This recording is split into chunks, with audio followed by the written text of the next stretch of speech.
Hello everyone, welcome back to Ansarkari. Today we are continuing with the part 2 of geography series and today we will be talking about different concepts regarding universe, regarding the components and the composition of universe, then also regarding Big Bang theory. We will be seeing a quick overview of it, and inside it we will be discussing about two important topics, that is related to gravitational waves, उसकी working कैसे होती है, then theory of relativity क्या है, in the simple language we will be describing it, also cosmic microwave background radiations, the working of it, and also different relations between heat and light, relation between the temperature and light, between the color and temperature.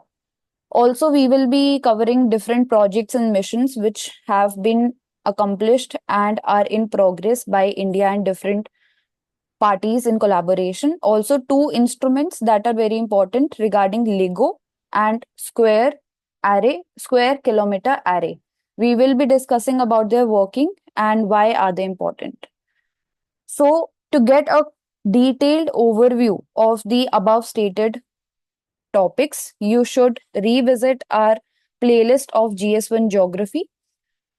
Now, starting with a quick overview of history of universe. सबसे पहले universe, it started from unity and it is primarily composed of hydrogen and helium. Universe को अगर describe करना है तो we can describe it with three terminologies, that is homogeneity. मतलब जो universe है it is largely homogeneous, but जो galaxies हैं they are not evenly spaced. वो क्यों हो रहा है? Distance change हो रहा है क्योंकि जो हमारा universe है it is also expanding. Then closed system, universe is a closed system.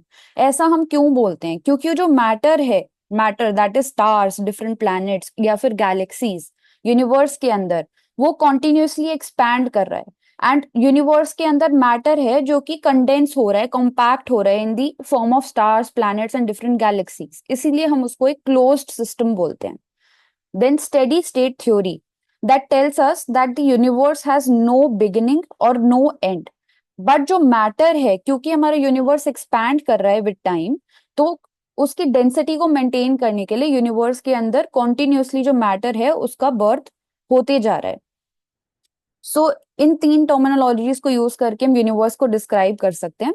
And regarding the history of universe, universe को हम देखते हैं कि सिंगुलैरिटी, सिंगल पॉइंट से स्टार्ट होता है जहां पे स्पेस, टाइम, एनर्जी, मास सब कुछ एक ही पॉइंट पे कॉम्पैक्टेड होता है. एट 10⁻−32 सेकेंड्स हम देखते हैं कि इन्फ्लेशन स्टार्ट होता है यूनिवर्स का, जो टेम्परेचर है वो राइज होना स्टार्ट होता है. 1 माइक्रोसेकेंड पे we see that neutrons, protons and electrons are formed, first particles are formed. Then at 3 minutes we see that helium and hydrogen nuclei are formed. But 3 minutes के बाद हम देखते हैं कि 3,80,000 ईयर्स के बाद फर्स्ट लाइट देखने को मिलती है. इसी फर्स्ट लाइट को हम कॉस्मिक माइक्रोवेव बैकग्राउंड रेडिएशन भी बोलते हैं, जो कि बिग बैंग थ्योरी की स्टार्टिंग पे एमिट होती है. तो इतना टाइम क्यों लग गया 3 मिनट से 3,80,000 ईयर्स तक का? क्योंकि जो यूनिवर्स है उसका टेम्परेचर अनयूजुअली हॉट था, वो सपोर्ट नहीं कर सकता था, एंड जो हाइड्रोजन एटम प्रेजेंट थे हमारे यूनिवर्स में वो न्यूट्रल नहीं थे. तो जब न्यूट्रल हाइड्रोजन एटम्स प्रोड्यूस होते हैं उसके बाद ही जो लाइट है वो स्कैटर कर पाती है एंड लाइट फॉर्म होती है. Then after that 200 million years बाद हम देखते हैं कि first stars, gas and dust के कंडेंस होने से स्टार्स बनते हैं, प्लैनेट्स बनते हैं, गैलेक्सीज बननी स्टार्ट होती हैं, dark matter and dark energy का रोल हम देखते हैं in the expansion of the universe, जिससे एक्सपेंशन का जो प्रोसेस है और ज्यादा एक्सेलरेट होता है at 10 billion years. And currently, presently हम देखते हैं तो we are at 13.8 billion years. So ये होगी quick overview of the history of universe. Three terminologies, homogeneity, closed system and steady state theory, जिससे हम डिस्क्राइब कर सकते हैं यूनिवर्स को. Now regarding the components and composition of the universe. So components में 3 से 4 मेन कंपोनेंट होते हैं यूनिवर्स के एंड उनके डिफरेंट कॉम्पोजिशन होते हैं. सबसे पहले टोटल मैटर जो प्रेजेंट है उसमें से अप्रोक्सीमेटली 68% डार्क एनर्जी है, जो कि यूनिवर्स के एक्सपेंशन के रेट को और भी ज्यादा एक्सेलरेट करती है. एक नेगेटिव प्रेशर अप्लाई करती है, जिसकी वजह से जो गैलेक्सीज हैं वो ऑपोजिट डायरेक्शन में जा रही. इसके अलावा डार्क मैटर प्रेजेंट होता है, दैट इज 27%। इसका प्रेजेंस हमें कैसे पता चलता है? Due to the presence of gravitational effect. जब ग्रेविटेशनल इफेक्ट आता है, मूवमेंट पे इफेक्ट आता है वेव्स के, उससे हमें पता चलता है कि डार्क मैटर प्रेजेंट है। देन जो विजिबल पैटर्न है, विजिबल मैटर है, वो 5% ही प्रेजेंट है।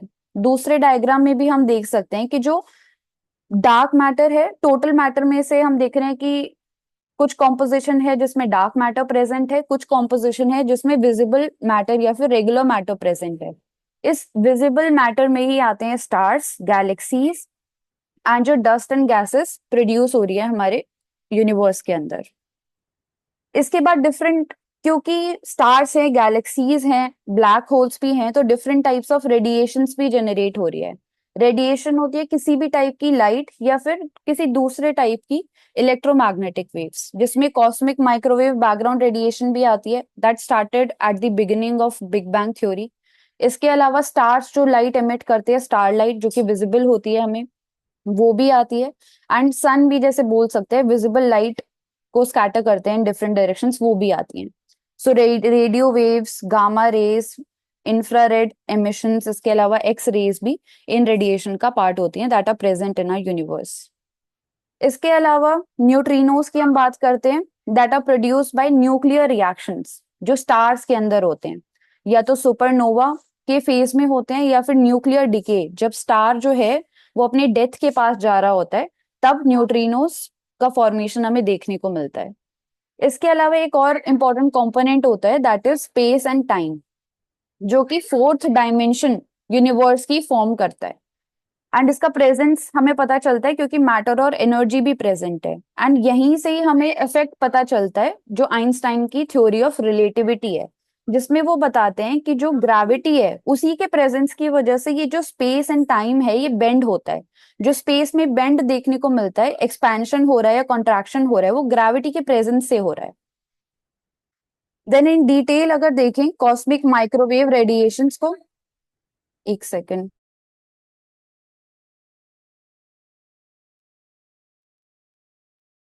Next, regarding cosmic microwave background radiations, जब बिग बैंग थ्योरी स्टार्ट हुआ तो हमने देखा यूनिवर्स जो था अनयूजुअली हॉट था, डेंस था, लाइट ट्रैवल नहीं कर सकती थी क्योंकि इलेक्ट्रॉन स्कैटर कर रहे थे। न्यूट्रल, हमें न्यूट्रल हाइड्रोजन एटम्स फॉर्म नहीं हुए थे, जिसकी वजह से लाइट लाइट भी नहीं बन पा रही थी। एंड जब इलेक्ट्रॉन्स फॉर्म होते हैं प्रोटॉन्स के साथ, न्यूट्रल हाइड्रोजन एटम्स बनाते हैं, जो टेम्परेचर है वो भी धीरे धीरे कम होता जा रहा है यूनिवर्स का। जब टेम्परेचर भी स्टेबल हो जाता है तो हम पहली बार लाइट देखते हैं जो कि फ्रीली ट्रैवल कर सकती है। इसी लाइट के आफ्टर ग्लो को, जो कि ट्रैवल कर रहा है स्पेस में, उसी को हम कॉस्मिक माइक्रोवेव बैकग्राउंड रेडिएशन बोलते हैं। नाउ इसके साथ भी दो चीजें रिलेटेड हैं कॉस्मिक माइक्रोवेव बैकग्राउंड रेडिएशन के साथ, that is regarding temperature and light, दोनों का क्या रिलेशन होता है। एंड ऑल्सो जो टेम्परेचर है वो डिसाइड करता है किसी भी ऑब्जेक्ट का कि वो कितनी लाइट को एमिट कर रहा है। जो हमें प्लैंक्स लॉ भी बताता है कि जितना ज्यादा टेम्परेचर है किसी भी ऑब्जेक्ट का, वो उतनी ही ज्यादा लाइट को रेडिएट कर रहा है, एंड उतनी ही वैरायटी ऑफ वेवलेंथ की लाइट को भी वो रेडिएट करता है। फॉर एग्जाम्पल सन है, उसका टेम्परेचर ज्यादा है, वो हॉट है, जिसकी वजह से वो ज्यादा विजिबल लाइट को एमिट कर पाता है। कोई भी कूलर ऑब्जेक्ट है, वो फॉर एग्जाम्पल एमिट कर रहा है इंफ्रारेड लाइट, जो कि विजिबल नहीं होती नेकेड आई को। सो वैसे ही कलर और टेम्परेचर का भी रिलेशन होता है, जो कि वेन्स लॉ हमें बताता है। वो हमें बताता है कि कोई भी कलर जो है लाइट का, वो वो जो कलर एमिट किया जा रहा है किसी भी ऑब्जेक्ट के द्वारा, वो डिपेंड करता है कि उस ऑब्जेक्ट का टेम्परेचर कितना है। जितना ज्यादा ऑब्जेक्ट का टेम्परेचर ज्यादा होगा, उतनी ही shorter of wavelength of light वो एमिट करता है, फॉर एग्जाम्पल ब्लू या फिर व्हाइट लाइट। एंड जितना ज्यादा ऑब्जेक्ट का टेम्परेचर कम होगा, उतनी ही लॉन्गर वेवलेंथ की लाइट वो एमिट करता है, फॉर एग्जाम्पल इंफ्रारेड या फिर रेड कलर की लाइट।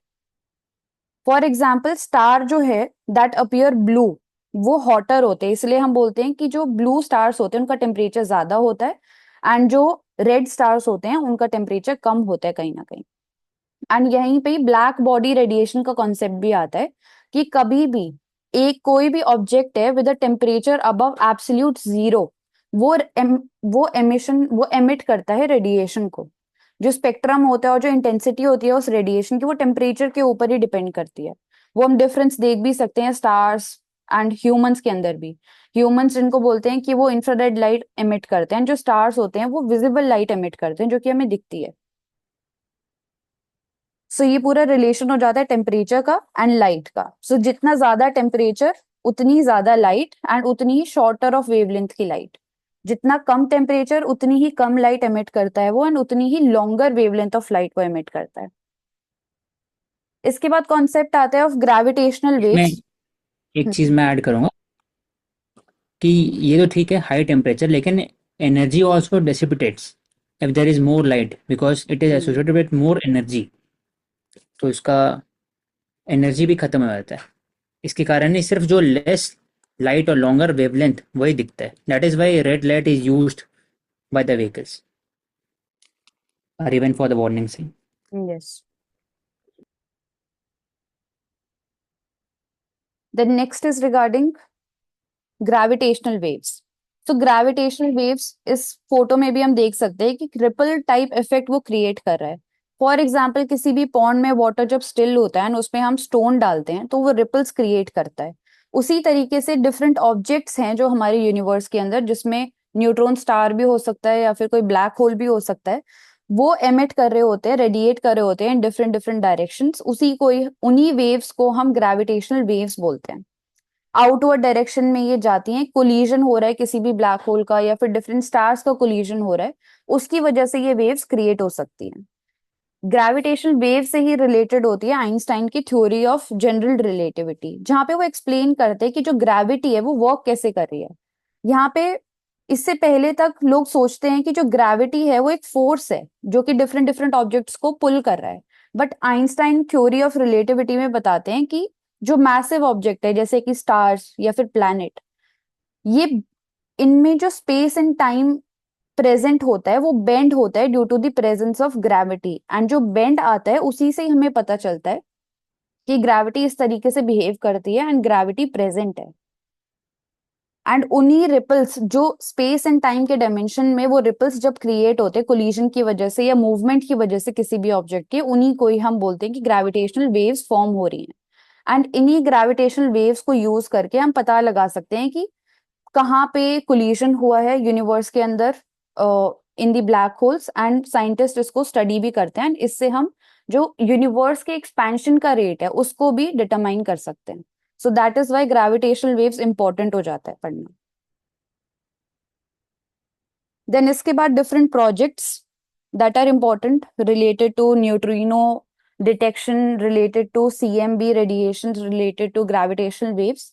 आइस क्यूब जो कि वर्ल्ड का लार्जेस्ट न्यूट्रिनो डिटेक्टर है, न्यूट्रिनोज जिनको हम गोस्ट पार्टिकल्स भी बोलते हैं, साउथ पोल में लोकेटेड है, डार्क मैटर को सर्च करने के लिए इंपॉर्टेंट है, एंड डीप आइस की लेयर्स के नीचे बरीड है।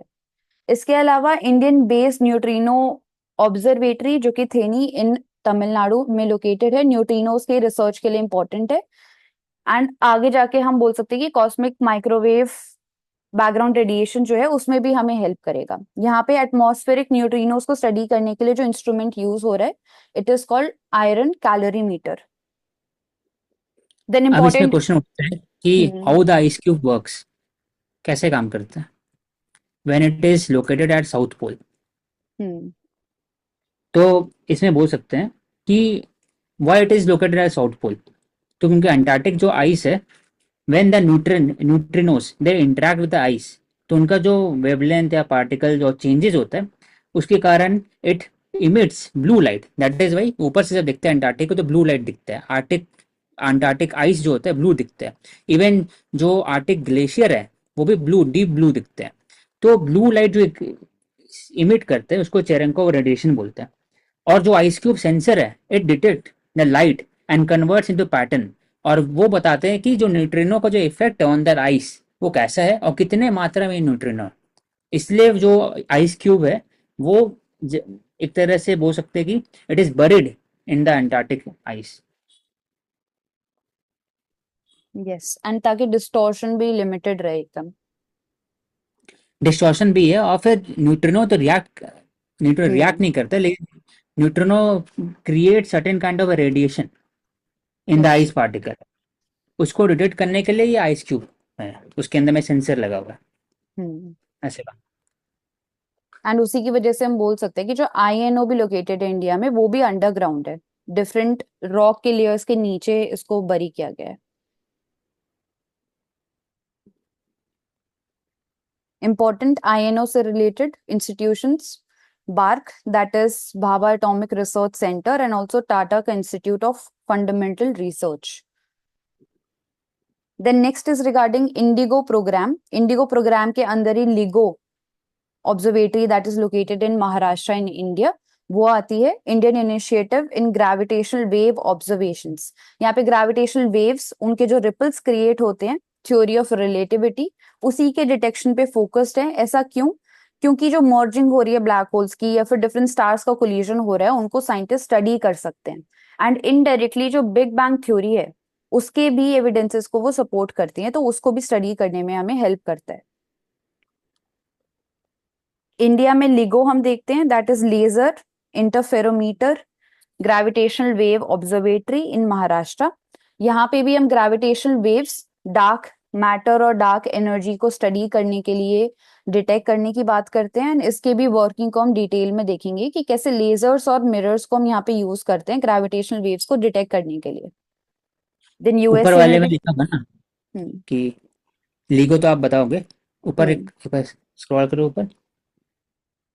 हाँ, तो INO Indian based neutrino observatory, हम लोग जब बात किए with regarding to ice cube कैसे वो वर्क करते हैं, how they detect the Cherenkov radiation in the ice, उसके हिसाब से the density of the neutrinos और उसका एलिमेंट हाउ दे रिएक्ट्स, कितना परसेंटेज है, उसके हिसाब से बता बता सकते हैं कि न्यूट्रिनो का फॉर्मेशन कैसे हो रहा है। सिमिलरली जो Indian based neutrino observatory Theni district में, ये भी एक केव के अंदर में, approximately to study the atmospheric neutrino in 1200 meter deep cave under INO peak near Thane district। वो भी केव के अंदर में इसलिए क्योंकि जो लाइट का जो इंटरेक्शन होता है न्यूट्रिनो, वो कहीं ना कहीं कर्टेल हो सके, और हम लोग purity of the neutrino research focus कर सके। It also uses magnetic field और लेजर हो गया, आयरन कैलोरी मीटर हो गया, सेंसर्स हो गया, इसको यूज करते। Next. Next is regarding cosmic microwave background Bharat mission.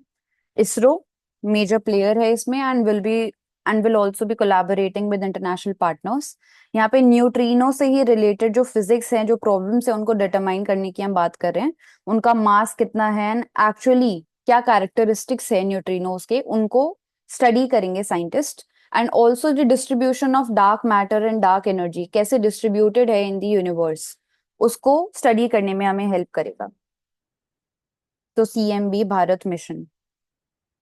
इसके अलावा different instrument, that is square kilometre array telescope, इसको भी हम डिटेल में देखेंगे कि कैसे ये वर्क करता है।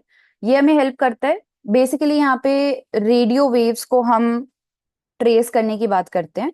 एंड गैलेक्सीज जो हैं, ब्लैक होल हैं, डिफरेंट स्टार्स हैं, या डिफरेंट कॉस्मिक स्ट्रक्चर जो टेक प्लेस कर रहे हैं यूनिवर्स में, उनको स्टडी करने में हमें हेल्प करेगा। साउथ अफ्रीका एंड ऑस्ट्रेलिया में लोकेटेड है, एंड इसमें इंडिया भी इंपॉर्टेंट रोल प्ले करता है। जो डिश एंड एंटीना है, उनका जो डिजाइनिंग है उन पार्ट्स के अंदर, सो टाटा का रोल आता है इसके अंदर। And national centre for radio astrophysics का रोल आता है in the telescopes design and also regarding the research and development and the engineering teams. The next is in collaboration of India and Japan, Belle 2 experiment, जहां पे dark matter के existence से लेके possible insights के बारे में काम किया जाएगा।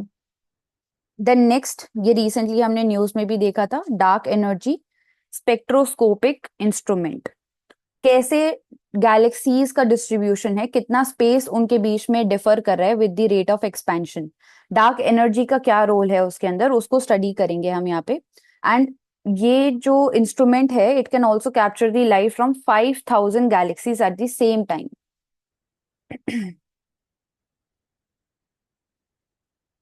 सो लाइट फ्रॉम 6 मिलियन गैलेक्सीज, इतना इसका पोटेंशियल है that it can measure that. So यहाँ पे बोल सकते हैं हम कि 3D मैपिंग करने वाले हैं यूनिवर्स की, एंड उसकी जो रेजोल्यूशन है और भी ज्यादा देखने को मिलेगी जितनी अभी तक नहीं देखने को मिली थी। आहा। Then next regarding LIGO, laser interferometer gravitational wave work कैसे करता है। जरूरी इसलिए है ये हमारे लिए क्योंकि कॉस्मिक इवेंट्स जो हो रहे हैं, जैसे कि ब्लैक होल मर्ज हो रहे हैं या फिर न्यूट्रॉन स्टार्स का कोलिशन हो रहा है, उसको स्टडी करने के लिए हम रेगुलर टेलीस्कोप्स को यूज नहीं कर सकते, इसलिए हम लेजर बीम्स को यहाँ पे यूज करते हैं। तो जैसा कि इस डायग्राम में भी आप देख सकते हैं कि यहाँ से हम लेजर एमिट कर रहे हैं एंड यहाँ पे फोटो डिटेक्टर है, एंड दो टनल्स हैं जिनको हमने एल शेप में हमने इनको लगा दिया है। अब सेम टाइम पे लेजर जो है वो एमिट करता है दो लेजर बीम जो कि दोनों टनल्स के एंड तक जाती हैं। एंड पे हमने एक एक मिरर लगाया है जहां से वो रिफ्लेक्ट बैक होके आती हैं। अब यहाँ पे जरूरी ये है कि सेम टाइम पे हम इन लेजर बीम्स को एमिट करें ताकि सेम टाइम पे वो रिटर्न करे स्टार्टिंग पॉइंट पे। अगर वो सेम टाइम पे रिटर्न करती हैं तो वो कैंसिल आउट कर देती हैं, कोई भी लाइट एमिट नहीं होती इसकी वजह से। तो जो फोटो डिटेक्टर है वो कोई भी लाइट डिटेक्ट नहीं कर पाता। बट अगर जब हम देखते हैं ग्रेविटेशनल वेव कोई भी पास बाय करती है फ्रॉम अर्थ, उसकी वजह से हमने देखा था स्पेस में डिफरेंस क्रिएट होता है, बहुत माइन्यूट डिफरेंस होता है, बट हम इस लिगो इंस्ट्रूमेंट के थ्रू उसको डिटेक्ट कर सकते हैं। फॉर एग्जाम्पल, इसकी जो लेंथ है इसकी जो ब्रेथ है वो चेंज हो जाती है बहुत छोटे अमाउंट से। कोई एक टनल बोल सकते हैं कि बहुत ज्यादा थोड़ा सा बड़ा हो जाता है एंड कोई एक टनल थोड़ा सा छोटा हो जाता है, जिसकी वजह से जो रिटर्निंग टाइम है लेजर बीम का स्टार्टिंग पॉइंट पे वो चेंज हो जाता है एंड वो कैंसिल आउट नहीं कर पाती है एक दूसरे को, जिसकी वजह से लाइट क्रिएट होती है एंड जो फोटो डिटेक्टर है वो इस लाइट को डिटेक्ट कर लेता है। अब जितनी बार भी लाइट क्रिएट हो रही है यहाँ पे वो हमें दिखाती है कि उतनी ही बार ग्रेविटेशनल वेव पास बाय की है फ्रॉम द अर्थ। एंड उसी लाइट के डेटा को यूज करके साइंटिस्ट जो है वो स्टडी करते हैं the presence of gravitational waves and क्या चेंजेस आ रहे हैं। तो सिग्नल का डिटेक्शन होता है जो कि हमें बताता है कि क्या साइज था उस ग्रेविटेशनल वेव का या फिर क्या सोर्स था उस ग्रेविटेशनल वेव का। So LIGO in India, it is located in Hingoli district in Maharashtra, India. It is build by the department of atomic energy, department of science and technology important हो जाता है, एंड एमओयू साइन किया था with US National Science Foundation. Gravitational waves को हम detect कर रहे हैं यहाँ पे। इंडिया के अलावा लुइसियाना एंड वॉशिंगटन यूएसए में भी हम देखते हैं, दो वहां पे लोकेटेड हैं, and one is located in कागरा in Japan. So L shape में हम एंटीनास जो टनल्स हैं उनको लगा देते हैं ताकि लेजर बीम के थ्रू हम ग्रेविटेशनल वेव्स कितनी पास बाय कर रही है, उनका साइज क्या है, उनका सोर्स क्या है वो डिटेक्ट करते हैं। एंड इन्हीं ग्रेविटेशनल वेव से रिलेटेड है the Einstein's theory of general relativity. So that was working of LIGO and important facts related to it. Next we are talking about square kilometer array. उसकी working क्या होती है and कैसे वो different है। So square kilometre array में हम radio waves को डिटेक्ट कर रहे हैं to study different objects that are present in our universe, जैसे कि स्टार्स, डिफरेंट गैलेक्सीज या फिर ब्लैक होल्स। तो रेडियो वेव्स को डिटेक्ट करने के लिए यहाँ पे हम डिफरेंट डिश और एंटीना यूज कर रहे हैं। बट ये डिफरेंट इसलिए है क्योंकि इसमें हम एक बड़ा सा टेलीस्कोप यूज नहीं कर रहे हैं या बड़ा सा एक सिंगल एंटीना यूज नहीं कर रहे हैं। इसमें हमने छोटे छोटे डिश एंड एंटीना डिस्ट्रीब्यूट कर दिए हैं एक एरिया के ऊपर, जिसको हम कलेक्टिंग एरिया बोलते हैं। अब ये जो डिश एंड एंटीना है ये एक ही टाइम पे डिफरेंट ऑब्जेक्ट से जो रेडियो वेव एमिट हो रही है अर्थ की तरफ पहुंच रही है उसको डिटेक्ट करते हैं, एंड बाद में सुपर कंप्यूटर्स का यूज करके इन सभी डेटा को, सभी डिश एंड एंटीना के डेटा को हम इकट्ठा करते हैं, एक डिटेल पिक्चर बनाने की बात करते हैं ऑफ द स्काई। इसको हम इमेजिन कर सकते हैं कि डिफरेंट कैमरा से हम फोटो ले रहे हैं बट एक सिंगल हाई रेजोल्यूशन इमेज बनाने की हम कोशिश कर रहे हैं। वही इन डिफरेंट डिफरेंट छोटे छोटे एंटीना से हम बनाने की कोशिश करते हैं, एंड 3000 किलोमीटर्स तक भी ये कलेक्टिंग एरिया हो सकता है जिसमें हम डिश और एंटीना लगा रहे हैं।